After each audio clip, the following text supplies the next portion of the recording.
science story, huh? These NYU scientists, I felt right. But I was so And I just thought, well, I had figured it out. it was that golden moment. Because science was on my side.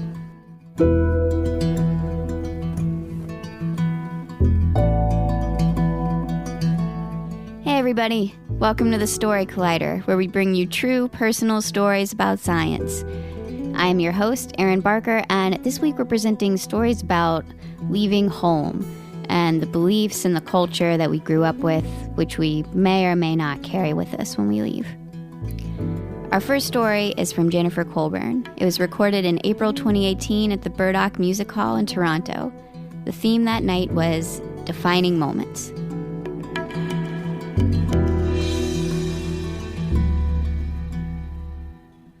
More than anything, when I was a kid, I wanted a testimony. For those of you who aren't familiar with Christian evangelicalism, a testimony is when you get up in front of your church and tell everyone about how you found Jesus. The best testimonies are full of trials and tribulations and how finding Jesus transformed your life from darkness to light. I never had the chance to have a testimony. I was a born Christian. Sure, when I was 6, I repeated the sinner's prayer after my parents and invited Jesus into my heart. But even then, I thought that was a strange formality because I felt like Jesus always had been in my heart. It was the same when I got older and it was time to get baptized. I didn't feel like I was making a decision. I felt like that decision had been made for me.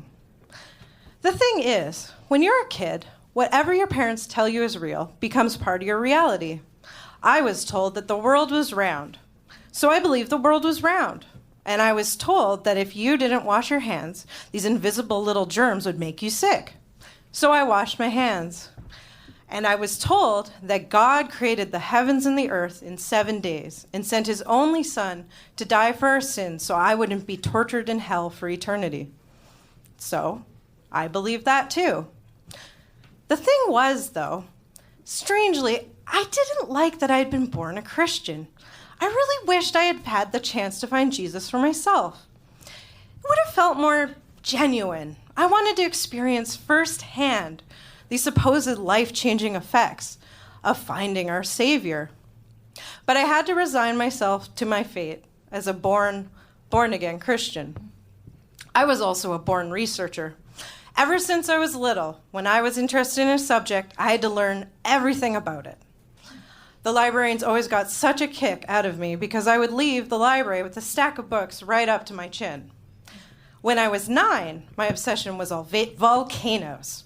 I read everything you could think of, even though I was kind of terrified of volcanoes because I had seen Dante's Peak and, of course, Volcano, and I was kind of convinced that the mountains nearby were actually unknown dormant volcanoes, and one day I'd wake up to lava flowing into my living room. Through volcanoes, I discovered Pompeii. Then I became obsessed with ancient civilizations. When I was 10, if you asked me what I was going to be when I grew up, I would tell you, in all sincerity, that I would be an archaeologist, travel around Egypt in a motorhome full of cats. That was the year I ended up in Mr. Pugh's class. Mr. Pugh is the kind of teacher every kid should have. His classroom was like a natural sciences laboratory. We had snakes, toads, frogs. We had geckos and salamanders, hedgehogs, 6 actually, and a caiman. Like those little alligator things? Yeah, we had one of those. Mr. Pugh was a paleontologist, so he brought the neatest things to class to teach us about. He brought in actual mammoth hair, which we got to touch. He brought in dinosaur bones and, to our amusement, dinosaur poop. We even did a project where we got to clean amber for scientists at a university so that they could look at the insects inside. Mr. Pugh could pick up on my keen interest, and I quickly became a teacher's pet. In fact, he even gave me a few fossils of my own, and they became my most treasured possessions. I had a secret, though. I felt a little sorry for Mr. Pugh. The thing was, he seemed really convinced that these fossils of his were millions of years old, when in reality, they were 6,000 years old and had been created by Noah's flood. I knew this was a problem, and a lot of scientists have been taken in. I kept running into the same stuff with volcanoes. Millions and millions of years.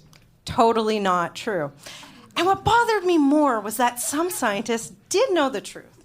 And if other scientists could just look at the evidence unbiased, they would see that it was ridiculous that the world was so old. It really turned me off that scientists are keeping this big secret. And from what I've heard, it was to turn people away from God. And I just didn't want to be part of that. So after Mr. Pugh's class, I really started to drift away from my early interest in the natural sciences. When I was 12, the moment I had been dreading came. We had to learn about evolution in class. Now, my parents had prepared me. They said, you know what? Whatever they say, just put it on the test. You'll know in your heart that it's not true. And I did know it wasn't true because my cousin had written a book for junior high students called Somebody's Making a Monkey Out of You. And I had read it. It explained just how carbon dating was just a huge accident. They were getting all the dates wrong. They were misidentifying the bones and sometimes even just making stuff up. My dad had big books on his shelf by scientists that explained in detail just all the things that were wrong with the theory. I felt, though, if I could just bring one of these big books to my teacher, he could see that he had been duped. So I asked my dad, can I borrow one of these books to show my teacher? And he said, well, yes, Jennifer, but maybe you should read it first. Well, I tried flipping through it, but it was pretty hard to understand. But I knew it was smart because it had graphs and big words, and I knew my teacher was smart enough that just reading this book, he would be completely convinced of the conspiracy. I still remember vividly my march up to his desk. I plopped the book down and said, "The theory of evolution is false. Look at all the problems with it." He turned bright red. And with some self-restraint, I may add, he said to me, "Yes, there are some small holes in the theory of evolution, but there are even bigger holes in your theory of creationism." I was taken aback. I never really thought of what I believed as a theory requiring evidence before. It was the divine truth, wasn't it? After that, I disengaged from science even further. The conflict was just too much. Even for an evangelical Christian, my sect was considered extreme, Pentecostalism. We're talking faith healing, casting out of demons, speaking in tongues. We're talking no sex, no alcohol, no non-Christian music or TV. We're talking being convinced in your heart that your non-Christian friends were going to be tortured for eternity in hell and feeling guilt and shame that you hadn't tried harder to save their souls.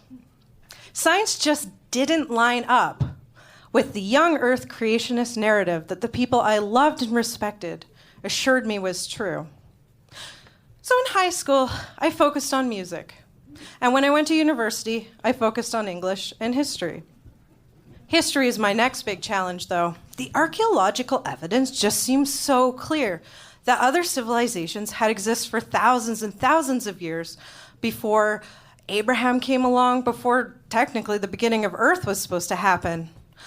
Even worse, the Bible stories that I had taken as history seemed to appear in other cultures as myths long, long, long before the Old Testament times. I had this feeling that if I kept going to university, I was going to lose my faith. So I stopped going to university. But I came back the next year because I was so bored. I had been working as a house painter, and let me tell you, that's as boring as watching paint dry. But sure enough, I lost my faith. To be an evangelical Christian, you have to believe the Bible is 100% true. And I just couldn't believe that anymore. I felt like a hypocrite. I stopped going to church, and I broke my mother's heart. I still remember my mother saying to me, with all sincerity and no irony, that she wished that she and my father hadn't taught us kids to think for ourselves. I felt alienated from my family, my community, and my friends. It was the hardest decision I've ever made. At this time, I was taking an English course with one of the most brilliant women I've ever met in my life, Dr. Miriam Nichols. And I still remember sitting in on a lecture on T.S. Eliot, and it was as if a light had gone on in my head. I could suddenly think of things in a deeper way that I'd never thought before, and I had started my journey to becoming a critical thinker. Dr. Nichols encouraged in me a love for great ideas, and I soaked up as many perspectives on the world as I possibly could.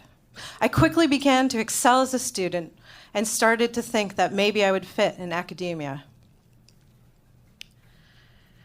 However, at this time, my plan was that I was going to be a literary critic, and I was about to graduate. It was my honors year. I was doing an honors thesis with Dr. Nichols on Gertrude Stein and sex. And I had to take a required social sciences course. And almost at a flip of a coin, I ended up in psychology. In psychology, I learned about the scientific method. And maybe most of you learned about that in high school, but somehow I had missed the memo. And it just blew me away, the logic and simplicity of science. This time, with an open mind, I learned about natural selection, and I was as excited as if I had discovered it myself. When I was little, I had always had a fascination with animals, but I had been told animals had no souls and that they were unimportant compared to humans. Now, learning about the evolutionary continuity between their minds and mine, I just wanted to know everything I possibly could about how they thought. And I was filled with the conviction that I knew what I wanted to do with my life. But I already had a degree and a career path. So I took a year off, and I thought, and I started paying off my substantial student loans. And I came to the quite cheesy resolution that, you know what, I only have one life to live, so I might as well do what I really want to do. I went back to school part-time and upgraded my degree to psychology and focused on animal cognition. While I was doing this, it came to my attention that primates and apes were not the same as us. I had been taught that, we descended from apes, but now I was learning that they were our cousins, and I learned about just how similar their minds were to us, and that it was ridiculous, the idea that we descended from them, because in fact, they were our cousins.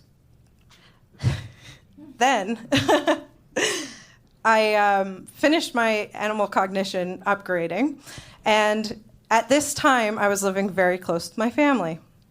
And I couldn't tell our family about what I was learning, because that ultimately meant I was talking about evolution. They also thought it was crazy that I'd want to know anything about animal minds.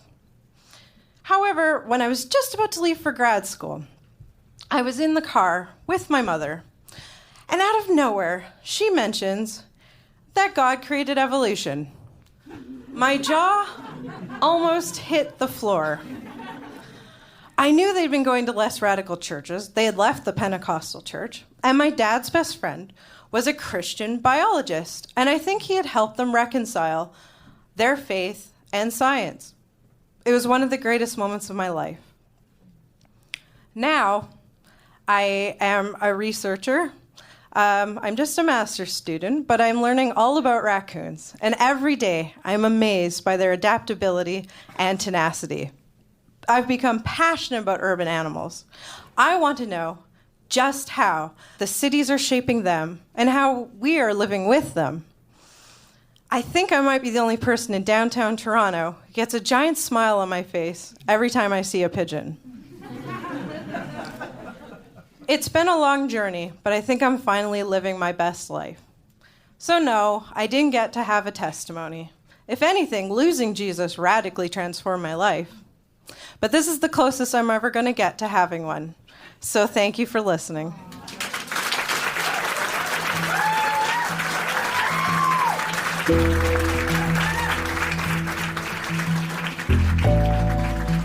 That was Jennifer Colbourne. Jen is a graduate student at York University, where she is currently researching raccoon intelligence. She is interested in how animals are adapting to cities and how to improve animal-human interactions in the urban environment. One quick note, this week we are going to have a 2-part special bonus episode that will be going up Tuesday and Wednesday.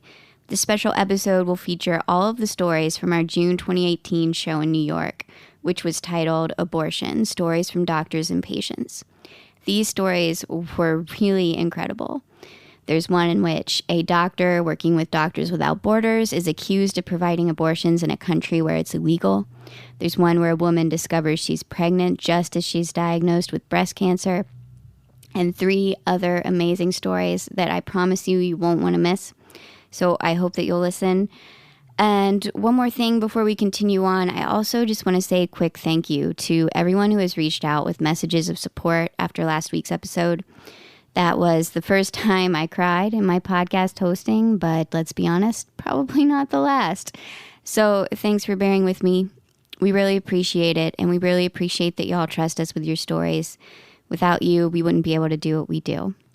So on that note, our next storyteller is Herman B. White, Jr. This story was recorded in May 2018 at Fermilab's Ramsey Auditorium as part of a show we produced in partnership with the Fermilab Arts and Lecture Series. The theme that night was, naturally, physics.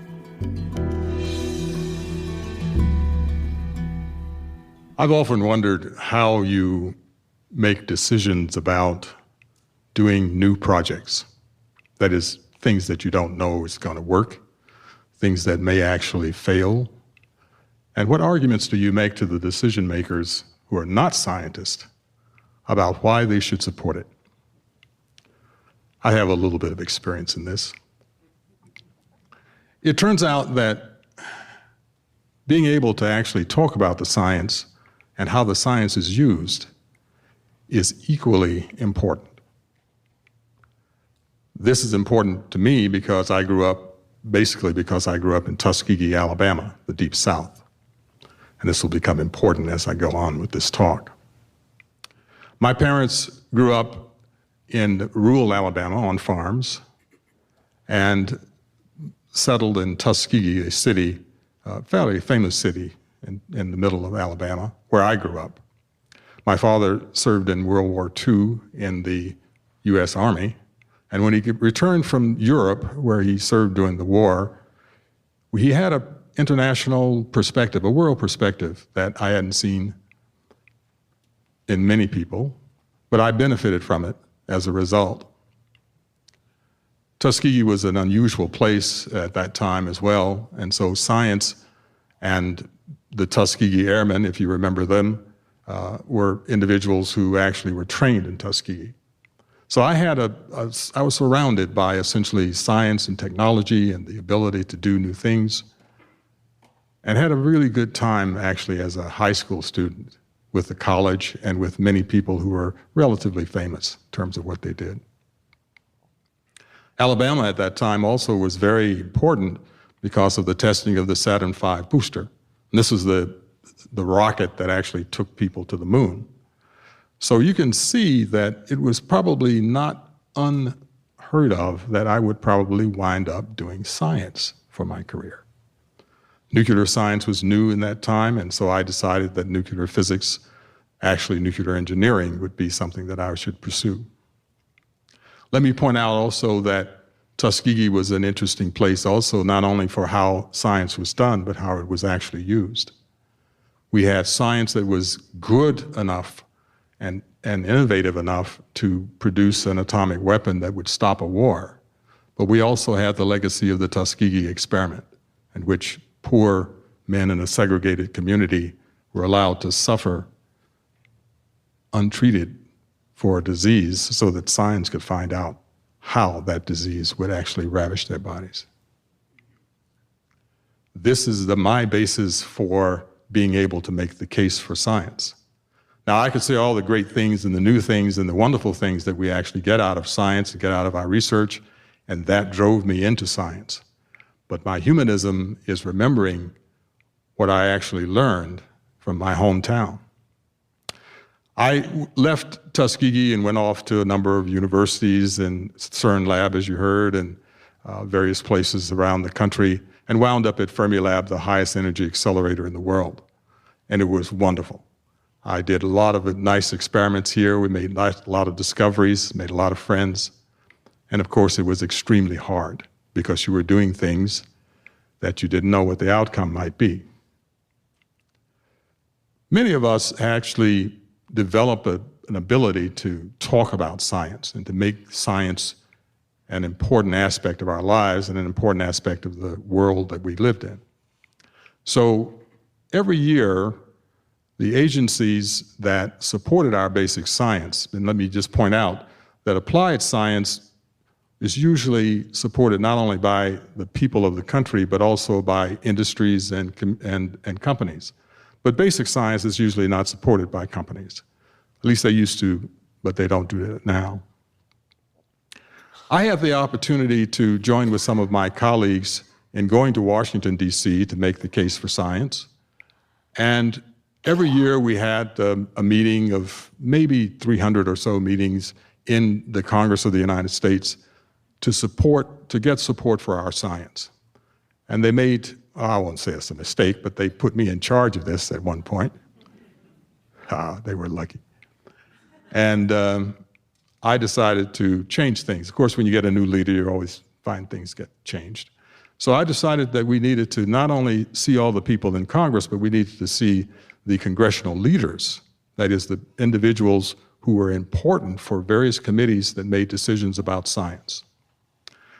And it turns out one notable visit that we had required us to go to the chairman of a committee, very important man, who was the congressman from the 1st District of Alabama. There's some value in that, by the way, the great state of Alabama. So I decided that we were going to not only go to Washington to see this man, but we were actually going to see him. Now, a district of the United States has about 700,000 people in it. And so to see a congressperson themselves is somewhat rare because the priority is given to constituents. And so eventually you just run out of time. But in my case, we decided that we should take all of the particle physicists in the 1st District of Alabama and bring them with us to our meeting. The people who were providing the resources for this trip were concerned. They actually wanted me not to do this because they didn't think we were going to have enough resources, and I convinced them that it was absolutely important that every one of the particle physicists in the 1st District of Alabama needed to come with us. And both of these persons actually agreed to do this. They were exceptional. It turned out that the congressperson also felt this was important enough to actually have a briefing in his office before we went in. This had never happened to me before. So we're waiting outside, there are 3 of us, and he's being briefed by the people of his advisors from his district and being briefed by the people who support him in the congressional committee that he chairs. This is an appropriations committee, very serious business. They deal with money. So we were ushered into the room, and of course, it's crowded. There are a lot of faces looking at us now. My colleagues sit down. I do what's now known as my stand-up routine in Washington, and I start to talk about the great things that particle physics does for us, the great discoveries we've made, the possibilities of great things in the future. And the congressman was frowning. You heard that term, I'm dying up here? Well, I had the distinct feeling that I wasn't doing very well. But eventually, he stopped me and asked my colleagues where they were from and what they were doing there. And they said, of course, we are from the district, we're from the university, and we, along with our students, actually engage in the science that Herman is talking about at a laboratory, a national laboratory in Illinois.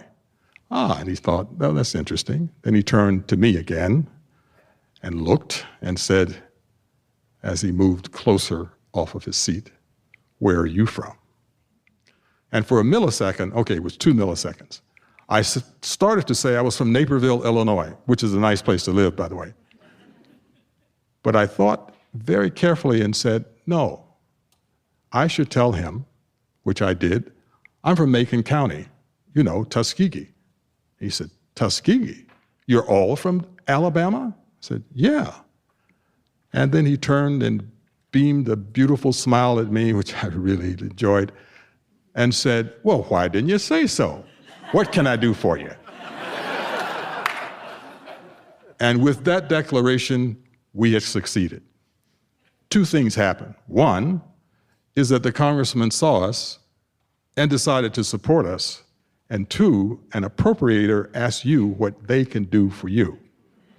That's very rare. That congressman and I probably would never have crossed paths many years before that. The volatile 60s, with all the civil rights and with social change and with wars, was not a time in the South where you actually had communication between various groups of people. But I saw progress. I saw the ability for us to actually be in the same room. His formative years in Alabama were very different than mine. But somehow, over 30 years or so, we found ourselves in the same room. And that meeting, which really was a meeting about science and about physics, stopped being a meeting about reporting on physics and turned into a meeting, to use a euphemism, of folks from down home. And we actually stopped talking about physics for 15 minutes. The 15-minute meeting we were supposed to have turned into 40 minutes, and we got a nickname. We were called the Science Guys. That's really important because you're not doctor this or professor that. Everybody knows the Science Guys. And I was very, very happy to be able to actually have done something like that, to succeed, in fact, making the case for our science with people who not only would understand that the science was good, that it was an international and a national effort, but that people from his district, in the 1st District of Alabama, that's down by Mobile, by the way, were actually doing research in Illinois, and that it was a national effort and that it was important. We succeeded in getting that support. And I have to admit that when I talk to young people today, and they ask me, how do you make the case? I invite them not to follow the path that I took, to pioneer their new paths, because things are different now than they were in the 60s and different now than they were in the 90s. But you cannot forget that past. The humanism with which I understood something about doing science and about being able to make the case for the work that we do that we're not sure is actually going to make any impact on the problems that we have now, but may very well make impact tremendously on the problems that we don't know we have now. The things that we do in particle physics may actually be understood and applied 50 years from now. And actually, I guess since I've been at Fermilab so long, it's almost approaching 50 years, so I should be careful about making that statement. But I am very pleased and very happy to be able to have developed those skills and very happy to be able to have had that experience. We're now at a point at which there are lots of discussions that are being made and people are saying a number of things that are basically not true. And it is time for us scientists, if there are scientists in the audience, to stand up, to speak the truth about what we actually know. These are our skills. We cannot let others determine what those skills are. This is what the congressman said to me.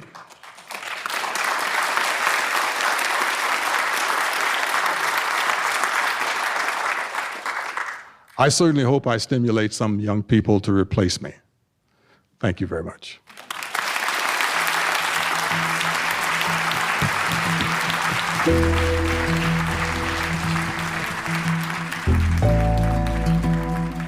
That was Herman B. White, Jr. Herman is a senior scientist who has served Fermilab for over 43 years. For decades, he has worked to communicate important decisions about physical science research to the U.S. Congress, agencies in Washington, and around the world. He was a resident research associate in nuclear physics at Argonne National Laboratory, a Sloan Travel Fellow at CERN, and a University Fellow at Yale. Among his recognitions, he received the American Physical Society's Edward A. Bouchet Award in 2010, and his life story was made a part of the HistoryMakers video oral history archives, included in the U.S. Library of Congress Permanent Repository. The Story Collider is grateful for the support of the Tiffany & Co. Foundation and of Science Sandbox, a Simons Foundation initiative dedicated to engaging everyone with the process of science. The Story Collider is directed by Liz Neely and Aaron Barker, that's me, with help from our amazing team. The stories featured in today's podcast were from shows produced by Jesse Hildebrand, Misha Gajewski, Kelly Vinyl, and me, Aaron Barker. The podcast is produced by Zoe Saunders. The theme music is by Ghost.